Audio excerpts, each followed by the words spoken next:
Hey y'all, welcome back to Becoming Her number 2 with Yvette.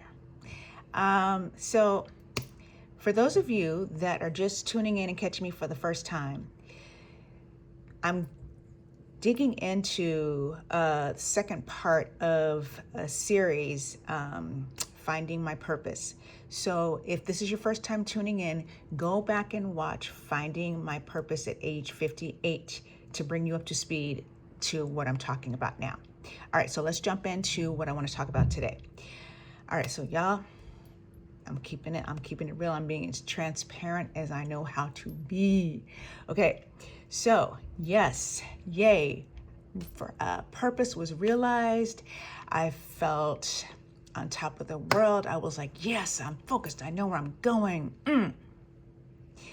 But then life, y'all know life be lifing, right? So as I'm realizing the purpose and feeling on top of the world, fear starts creeping in. So I'm having like bouts of courage that are ebbing and flowing. And I had those days where I felt like I had the direction and I had the focus. And then the next day I would wake up feeling like I had lacked the capacity to do anything and wondering like, what am I doing? Y'all, my brain was receiving mixed messaging. I'm so serious.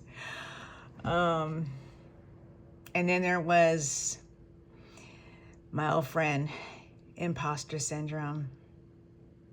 Don't like her very much, but you know, I'm learning to deal with her. So imposter syndrome, she was showing up like she has been pretty much throughout my life. And can I tell you, it felt like I was in this constant, and I was having this constant internal battle. People kept telling me, oh, you're gonna make a great health and wellness coach. And I believed it as much as I allowed myself to believe it. Deep down, I had doubts. And it's crazy because, you know, when I think about it, everything I have been doing up to this point was leading me to where I was supposed to be. I went to school to become a marriage and family therapist. I became a middle school counselor, and I was a substitute teacher for some time. So everything seemed to, like I said, be leading up to this point, but I still had doubts. I think one of the biggest ones was the idea of returning to school at my age. I was 58. It was a little daunting, the idea of returning to school at age 58. And then I was wondering, would my lived experience coupled with, the health and wellness credential, would that be enough to give me the credibility I needed? And where was I gonna find clients? Who's gonna listen to me? All these doubts were swirling around in my head, and y'all, I have to apologize right now. They just started cutting the trees outside, so I'm hoping y'all aren't hearing this, so I'm gonna try to wrap this up. I think the third thing that was challenging was life still required me to show up. No matter what setbacks I was dealing with, I had to keep going. I still had to find a way to pay my bills. And that was weighing me down daily because money wasn't plentiful.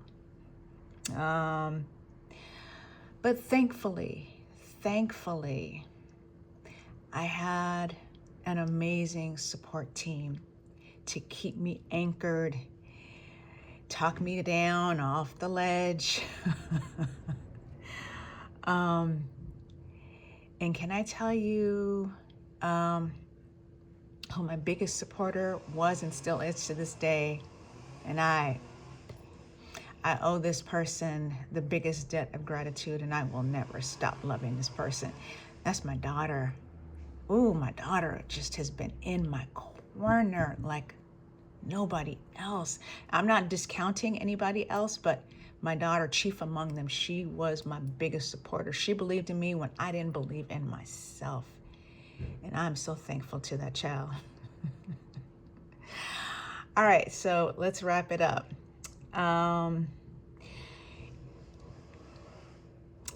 In conclusion, I had to diligently practice drowning out the noise. Not like the actual noise I'm hearing right now, but drowning out the noise in my head that was causing all the self-doubt. And I had to keep the positive affirmations going. And I had a lot of self-talk, y'all, a lot of self-talk. And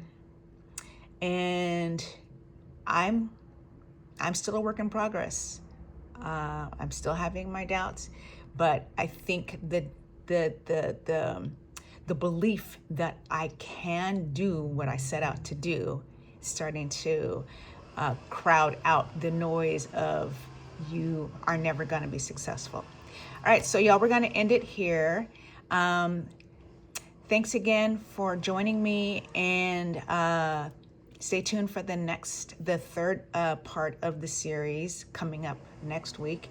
And in the meantime, y'all, continue leaning into the person that you are becoming, and I'll see you next time. Love y'all. Peace.